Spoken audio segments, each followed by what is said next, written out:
First chapter है force. बच्चों fourth chapter में हमने movement of force, turning effect of force, couple forces, equilibrium of bodies and so many concepts पढ़े हैं। Sir पढ़ा तो सब है, याद कुछ भी नहीं आ रहा है। डोंट वरी, मैं आज आपको फर्स्ट चैप्टर फोर्स जो है इस चैप्टर के सारे कॉन्सेप्ट्स को क्लियर करवा के दूंगा। बच्चों इस वीडियो को अंत तक देखो, सब्सक्राइब करिए, जरूर आपको और अपडेटेड न्यू वीडियोस मिलते रहेंगे। आज हम फर्स्ट चैप्टर फोर्स जो चैप्टर है आपका, इस चैप्टर का रिवीजन मैं आपको करवा के दूंगा। 17 मार्च को आपकी फिजिक्स एग्जाम होने वाली है। इस एग्जाम को आप आसानी से सॉल्व कर सकते हो और इसमें पूरे नंबर आप ला सकते हो। सो फर्स्ट पॉइंट जो है मोमेंट ऑफ फोर्स की बात करते हैं। मोमेंट ऑफ फोर्स क्या है, कैसे कैलकुलेट किया जाएगा, इस तरह से। बच्चों सिर्फ यहाँ पे मैं आज आपको पढ़ाने वाला नहीं हूँ, साथ ही साथ आपको रिवाइज करवा के दूंगा, आपसे रिविजन करवा के लूंगा।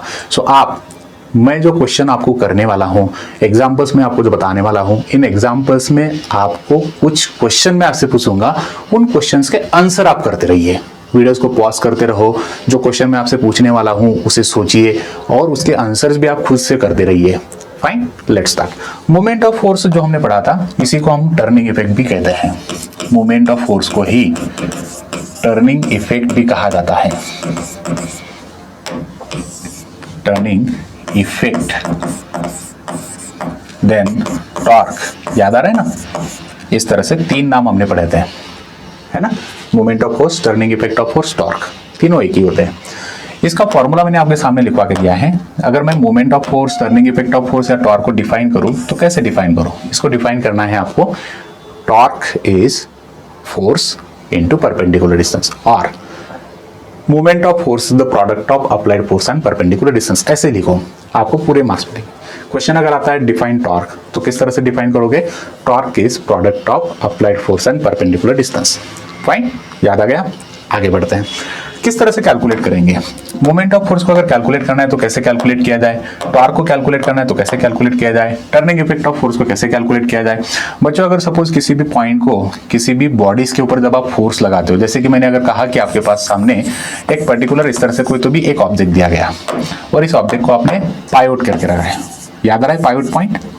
वेरी गुड, इसको मैंने यहाँ पे पाइवोट करके रखा है, फिक्स कर दिया है मतलब इस बॉडी को, और ये यहाँ से बॉडी टर्न होगी, है ना?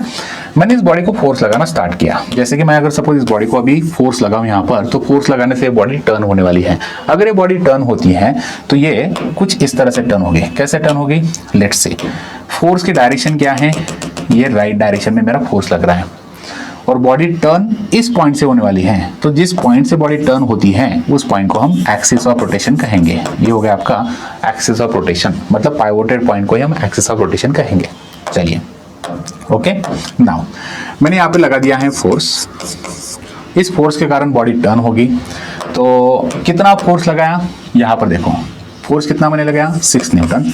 तो मैं यहाँ पे लिख दूंगा 6 न्यूटन फोर्स। परपेंडिकुलर डिस्टेंस कौन सा लेना है? परपेंडिकुलर डिस्टेंस को आप ले सकते हो कहां से कहां तक, याद करिए। Very good. परपेंडिकुलर डिस्टेंस कहां से कहां तक होता है? ये जो line of action of force है, ये जो line of action of force है, इस line of action of force पे आपको एक्सिस ऑफ रोटेशन से परपेंडिकुलर लाइन ड्रॉ करनी है। ये परपेंडिकुलर लाइन जो होगी, ये परपेंडिकुलर लाइन, मतलब ये जो परपेंडिकुलर डिस्टेंस है, ये परपेंडिकुलर डिस्टेंस हो गया। कहां से कहां तक? एक्सिस ऑफ रोटेशन से लेकर line of action of force जो है, इसके साथ ये परपेंडिकुलर होना चाहिए। तो ये परपेंडिकुलर डिस्टेंस, अगर मैंने कहा कि ये परपेंडिकुलर डिस्टेंस 1 मीटर इतना है, तो आप यहाँ पर परपेंडिकुलर डिस्टेंस लिख लीजिए 1 मीटर। हो गया। टॉर्क आ गया आपका। कितना टॉर्क है फिर? जब आप इस बॉडी के ऊपर 6 न्यूटन इतना फोर्स लगा रहे हो, तो 6 न्यूटन फोर्स के कारण बॉडी में मोमेंट ऑफ फोर्स प्रोड्यूस हुआ। कितना मोमेंट ऑफ फोर्स प्रोड्यूस हुआ? बॉडी में मोमेंट ऑफ फोर्स प्रोड्यूस हो गया 6 न्यूटन मीटर। अच्छा, ये मोमेंट ऑफ फोर्स क्या है? Vector quantity. अगर ये वेक्टर क्वांटिटी है तो आपको इसकी डायरेक्शन भी बतानी पड़ेगी। कौन सी डायरेक्शन में बॉडी टर्न होने वाली है? देखो, सोचिए, मैंने फोर्स लगाया राइट डायरेक्शन में, ये बॉडी फिक्स है यहाँ पर, तो बॉडी अगर टर्न होगी तो किस डायरेक्शन में टर्न होगी? ऑफकोर्स बॉडी क्लॉकवाइज डायरेक्शन में टर्न होने वाली है। अगर ये बॉडी क्लॉकवाइज डायरेक्शन में टर्न हो रही है तो आप लिखोगे कि क्लॉकवाइज डायरेक्शन क्या है? ये क्लॉकवाइज डायरेक्शन में टर्न होने वाली है। वेक्टर क्वांटिटी है तो आपको इसकी डायरेक्शन भी बतानी पड़ेगी। तो मूवमेंट ऑफ फोर्स को कैलकुलेट करने के लिए आपने फोर्स, परपेंडिकुलर डिस्टेंस और उसकी डायरेक्शन बता दी। ये हो गया आपका मूवमेंट ऑफ फोर्स को कैलकुलेट करने का तरीका। सिंपल था। क्लॉकवाइज अगर है तो इसी क्लॉकवाइज टॉर्क को हम नेगेटिव कहेंगे। तो क्लॉकवाइज टॉर्क को नेगेटिव मतलब मैं यहाँ पे 6 newton metre, negative 6 newton metre, -6 newton metre ऐसे भी लिख सकता हूँ। माइनस का मतलब क्लॉकवाइज। दैट्स इट बच्चों, ये था टॉर्क। आगे बढ़ेंगे। नेक्स्ट पॉइंट है आपका SI unit and CGS unit. मैंने अभी बताया आपको एसआई यूनिट जो होता है ये होता है न्यूटन मीटर, सीजीएस यूनिट जो होता है ये होता है डाइन सेंटीमीटर। लर्न करते रहिए, स्क्रीनशॉट लेते रहिए। फाइन, चलो उसके बाद एंटी क्लॉकवाइज, क्लॉकवाइज ये हमने यहाँ पे देखा। मोस्ट इंपॉर्टेंट पॉइंट आता है आपका इक्विलिब्रियम ऑफ बॉडीज। तो इक्विलिब्रियम बॉडीज क्या होती है? देखो बच्चों, जब हम इक्विलिब्रियम ऑफ बॉडीज की बात करेंगे तो इक्विलिब्रियम कंसेप्ट क्या है?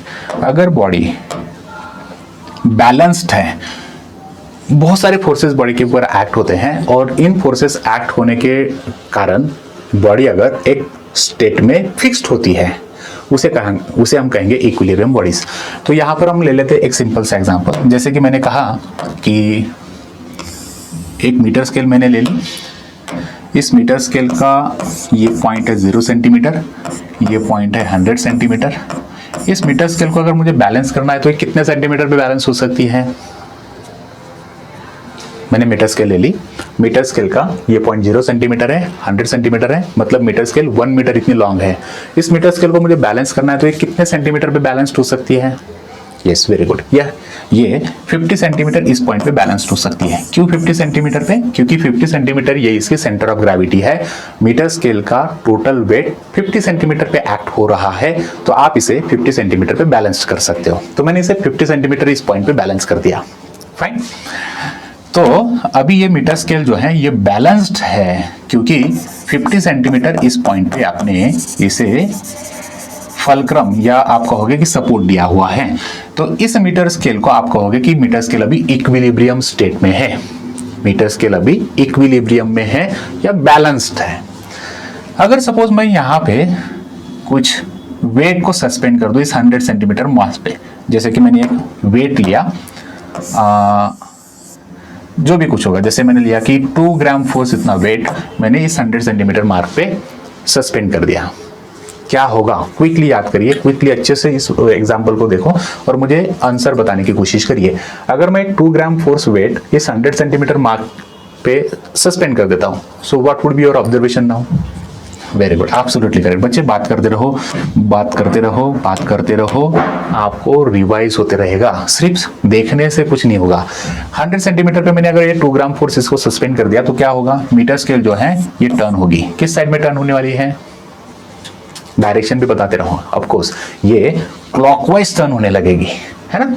ये क्लॉकवाइज टर्न हुई। तो क्लॉकवाइज टर्न क्यों हो रही है? Because of this 2 gram force. अब ये मीटर स्केल बैलेंस्ड है क्या? फिर नहीं, देखो मीटर स्केल कुछ ऐसे टर्न होने लगी, है ना? अब ये मीटर स्केल बैलेंस नहीं है, मुझे इसे फिर से बैलेंस करना है तो क्या करना होगा? वेरी गुड, इसे बैलेंस करना है तो फिर से आपको क्या करना होगा? सेम 2 ग्राम फोर्स इतना वेट यहाँ पे भी सस्पेंड करना होगा। तो अभी इस 2 ग्राम फोर्स के कारण क्या हुआ? 2 ग्राम फोर्स के कारण बॉडी कौन सा टॉर्क प्रोड्यूस हो रहा है? इस 2 ग्राम फोर्स के कारण कौन सा टॉर्क प्रोड्यूस हुआ? Anti clockwise torque. सो ये जो 2 ग्राम फोर्स है इसके कारण जो टॉर्क प्रोड्यूस हो रहा है ये क्लॉकवाइज, इस 2 ग्राम फोर्स के कारण जो टॉर्क प्रोड्यूस हुआ वो एंटी क्लॉकवाइज। क्लॉकवाइज टॉर्क जो 2 ग्राम फोर्स ये प्रोड्यूस कर रहा है, 2 ग्राम फोर्स ये जो एंटी क्लॉकवाइज टॉर्क प्रोड्यूस कर रहा है, ये दोनों क्या है? इक्वल है। तो प्रिंसिपल ऑफ इक्विलिब्रियम क्या कहता है? प्रिंसिपल ऑफ इक्विलिब्रियम या प्रिंसिपल ऑफ मोमेंट या प्रिंसिपल ऑफ इक्विलिब्रियम क्या होता है? Sum of anti clockwise moment is equal to clockwise moment. जितना क्लॉकवाइज टॉर्क उतना ही एंटी क्लॉकवाइज टॉर्क अगर है तो बॉडी बैलेंस्ड होती है और मीटर स्केल अभी बैलेंस्ड है। हो गया? तो यही प्रिंसिपल होता है, principle of moment. Anti clockwise torque is equal to clockwise torque. कैसे कैलकुलेट करोगे clockwise torque, anti clockwise torque? जो फर्स्ट एग्जांपल हमने देखा सेम वैसे है। आपने यहाँ पे जो भी कुछ वेट सस्पेंड किया है वो वेट मतलब होता है फोर्स। फाइन, मैं इसको थोड़ा सा शॉर्ट यहाँ पे कर देता हूँ। सेम कुछ तो पॉइंट नहीं, ये 2 ग्राम फोर्स अपने यहाँ से लगा था, ये 2 ग्राम फोर्स अपने यहाँ पे लगाया था। फाइन, तो anti clockwise movement, anti clockwise movement कैसे लिखूंगा मैं? एंटी क्लॉकवाइज मूवमेंट के लिए force into perpendicular distance. Okay, is equals to, clockwise के लिए भी same formula, force into perpendicular distance, है ना। क्लॉकवाइज इस साइड में रख रहा हूँ, एंटी क्लॉकवाइज इस साइड में रख रहा हूँ, आप वाइस वर्सा किस साइड में भी रख सकते हो, कुछ पॉइंट नहीं। फोर्स कितना लगाया आपने, 2 ग्राम फोर्स इतना। परपेंडिकुलर डिस्टेंस कितना है, परपेंडिकुलर डिस्टेंस कहां से होगा, सस्पेंशन पॉइंट जहां पर सस्पेंड करके रखा हुआ है आपने, मतलब एक्सिस ऑफ रोटेशन क्या था, ये पॉइंट, एक्सिस ऑफ रोटेशन से लेकर जहां पर आपने वेट सस्पेंड किया है ये डिस्टेंस, तो ये डिस्टेंस कितना है, ये डिस्टेंस है आपका 50 सेंटीमीटर। तो 22 ग्राम फोर्स इंटू 50 सेंटीमीटर। यहाँ पर कितना है वेट, 2 ग्राम फोर्स इंटू कितना है परपेंडिकुलर डिस्टेंस, ये भी 50 सेंटीमीटर। कितना टॉर्क प्रोड्यूस हुआ क्लॉकवाइज, क्लॉकवाइज टॉर्क प्रोड्यूस हो रहा है यहाँ पर 5 2 10, 10 के ऊपर और एक 0 ग्राम फोर्स सेंटीमीटर। ये कौन सा है, ये क्लॉकवाइज। फाइन, इस साइड में कितना हुआ, सेम 100 ग्राम फोर्स सेंटीमीटर। देखो clockwise anti clockwise torque is equal to clockwise torque, metre square balanced है। हो गया, यही था आपका प्रिंसिपल ऑफ मूवमेंट। नेक्स्ट चलते हैं बच्चों, force is equal to mass into acceleration, हमने ये ग्रेड 9 में पढ़ा था। ये फॉर्मूला इंपॉर्टेंट है, बहुत सारे क्वेश्चंस में आपको फोर्स कैलकुलेट करने के लिए कहा जाता है, तो आप फोर्स मास इनटू एक्सेलरेशन से कैलकुलेट कर सकते हो। सेंट्रीपिटल फोर्स और सेंट्रीफ्यूगल फोर्स की हमने बात की थी। सेंट्रीपिटल फोर्स मतलब the force acts toward the centre, centrifugal which acts away from the centre, ऐसे हमने फोर्सेस की बात की थी। तो जैसे कि अगर मैं सेंट्रीपिटल और सेंट्रीफ्यूगल फोर्सेस की आपको एक सिंपल से एग्जांपल बताऊं तो कैसे, अगर मान लीजिए कि आपके पास में कोई एक पर्टिकुलर सर्कुलर ट्रैक इस तरह से है, आपने एक रबर बॉल लिया, इस रबर बॉल को आपने थ्रेड से टाई करके रखा हुआ है और आप इसको इस तरह से घुमा रहे हैं। फाइन, तो आप जो भी फोर्स लगा रहे हो इस बॉल के ऊपर, इस फोर्स की डायरेक्शन क्या होगी, फोर्स की डायरेक्शन होगी toward the centre. The force which acts toward the centre उसे हम कहेंगे सेंट्रीपिटल फोर्स। तो ये जो फोर्स है जो कि बॉल को सेंटर की तरफ खींच रहा है, इस फोर्स को हम कहेंगे सेंट्रीपिटल फोर्स। फोर्स की डायरेक्शन होगी सेंट्रीपिटल टुवर्ड द सेंटर। और ये जो बॉल है इसकी डायरेक्शन टेंजेंशियल है। ये जो बॉल है ये सर्कल से किस तरह से डिस्प्लेसमेंट होगी, डायरेक्शन ऑफ डिस्प्लेसमेंट अगर हम देखेंगे तो डायरेक्शन ऑफ डिस्प्लेसमेंट होती है टेंजेंशियली। ओके, सो पॉइंट है यहाँ पर इस फोर्स की मैग्नीट्यूड को कैलकुलेट कैसे किया जाए। तो सेंट्रीपिटल फोर्स और सेंट्रीफ्यूगल फोर्स को अगर आपको कैलकुलेट करना है तो आप mv²/r इस फॉर्मूले से कैलकुलेट कर सकते हो। यहाँ पर m क्या होगा, m होता है मास, m क्या है मास, v क्या होगा वेलोसिटी, वेलोसिटी, और r क्या होता है, ये रेडियस। फाइन, ये रेडियस जो है इसे आप कहोगे r। तो सेंट्रीपिटल फोर्स, सेंट्रीफ्यूगल फोर्स दोनों इक्वल फोर्सेस होते हैं, अपोजिट इन डायरेक्शन होते हैं। Centripetal force, centrifugal force both are equal in magnitude, opposite in direction. ये दोनों फोर्सेस जो होते हैं इनकी मैग्नीट्यूड सेम होती है लेकिन ये अपोजिट डायरेक्शन में एक्ट होते हैं। तो सेंट्रीपिटल और सेंट्रीफ्यूगल को कैसे कैलकुलेट किया जाएगा, mv²/r से।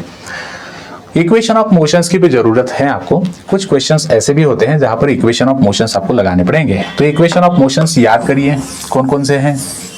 Very good, first equation of motion, second equation of motion, third equation of motion. कितने इक्वेशन ऑफ मोशन आपने पढ़े थे बच्चों, 3 इक्वेशन ऑफ मोशन सर हमने पढ़े थे। कौन सा है, first v is equal to u plus at, second equation of motion s is equal to ut plus half at square, third equation of motion v² u² 2as, a के जगह पे g लगा सकते हो ग्रेविटेशनल के लिए, gravity के लिए। ओके, हो गया, तीनों इक्वेशन को याद करिए। Very good, fine. तो ये था पर्टिकुलरली आपके पास फर्स्ट चैप्टर फोर्स। इसमें बहुत सारे कंसेप्ट्स आपके क्लियर हो चुके हैं। अगर आपको कुछ पॉइंट्स हैं, कुछ क्वेश्चंस हैं जिनको आप सॉल्व नहीं कर पा रहे हो तो हमारे हेल्पलाइन नंबर पे कॉल करिए, आपको सारे क्वेश्चंस का आंसर, सारे क्वेश्चन का सॉल्यूशन मिलेगा। Thank you very much.